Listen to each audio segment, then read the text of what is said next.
सदरची संधी माऊलीच्या कृपेनेच मिळालेली आहे आणि ही संधी मिळणे मी खरोखर भाग्याचं समजतो आणि ही सेवा समजतो, एवढंच बोलतो। भेटी लागी जीवा लागलीसे आस, पाहे रात्रंदिवस वाट तुझी। गेली महिनाभर राज्यभरातून लाखो वारकरी हे संतांच्या पालखी सोहळ्यासोबत तीर्थक्षेत्र पंढरी या ठिकाणी पोहोचत आहेत। आज सर्व संतांचे पालखी सोहळे हे वाखरीवरून पंढरपूरमध्ये दाखल होणार आहेत। काल रात्री सर्व संतांचे पालखी सोहळे हे वाखरीमध्ये विसावले होते, त्यानंतर आज सकाळी सर्व वारकरी भाविक हे संतांच्या पालखी सोहळ्यासोबत वाखरीवरून पंढरपूरला पोहोचत आहेत। यावर्षी पंढरपूरमध्ये 15 लाखाहून अधिक भाविक वारकरी हे पोहोचतील असा प्रशासनाचा अंदाज आहे। गेली महिनाभर विठ्ठल भेटीची आस मनी ठेवून हे वारकरी भाविक हे पंढरपूरच्या दिशेने मार्गस्थ झाले होते आणि आज दशमीच्या दिवशी सर्व संतांचे पालखी सोहळे हे पंढरपूरमध्ये दाखल होणार आहेत।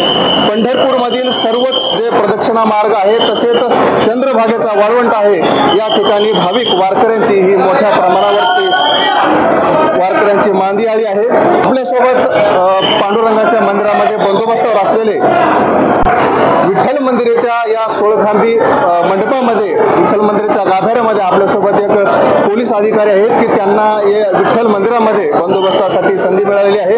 त्यांच्या काय भावना आहेत हे आपण त्यांच्याकडून जाणून घेऊया। सर, तुम्हाला या ठिकाणी वारकऱ्यांची सेवा करण्याची संधी मिळाली, काय?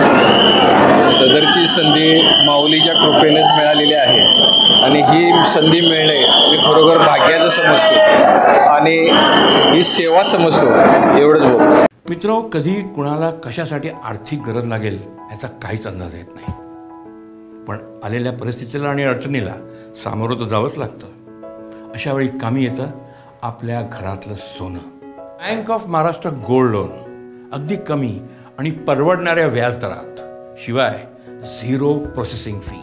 तर मित्रो, त्वरा करा आणि गोल्ड लोनसाठी bankofmaharashtra.in वर लगेच अर्ज करा। Bank of Maharashtra. याआधी कधी तुम्हाला अशी सेवेची संधी मिळाली? हा, यापूर्वी बंदोबस्त केला आहे, परंतु गाभाऱ्यात यावर्षी संधी मिळाली। काय वाटतंय आज सगळं वारकरी राज्यभरातून लाखो वारकरी पंढरपूरला पोहोचतात? आतापर्यंत 34 वर्ष जी सर्व्हिस केली त्याचं फळ मिळालं असं वाटतंय। एकदम वारकरी आता येतं का आनंद वाटतो? आनंद वाटतो, त्यांचा आनंद बघून आपल्यालाही खूप आनंद नाही काय साधं म्हणजे आज तुम्हाला आनंद बंदोबस्त त्याचा आनंद यापूर्वी तुम्हाला कधी अशा प्रकारे विठ्ठल भक्तीची ही सर्व महाराष्ट्रामध्ये मोठी लोकप्रियता आहे। सर्व वारकरी भाविक हे विठ्ठलाच्या दर्शनासाठी सकाळपासून तसेच कालपासून रांगेमध्ये उभे राहिलेले आहेत। 10 तास 12 तासाच्या जास्त वारकऱ्यांना दर्शनासाठी वेळ लागत आहे। हे जे भाविक रांगेमध्ये उभे आहेत एक 5-6 किलोमीटर अंतरावरून हे भाविक चालत विठ्ठलाच्या दर्शनासाठी रात्रभर जागून आता या ठिकाणी पोहोचलेले आहेत। पंढरपूरमधील आषाढी वारीचे संपूर्ण अपडेट्स आपण जाणून घेणार आहोत। तुर्तास धन्यवाद। प्रीतम पुरोहितसह ज्ञानेश्वर फड, डिजिटल प्रभात, पंढरपूर।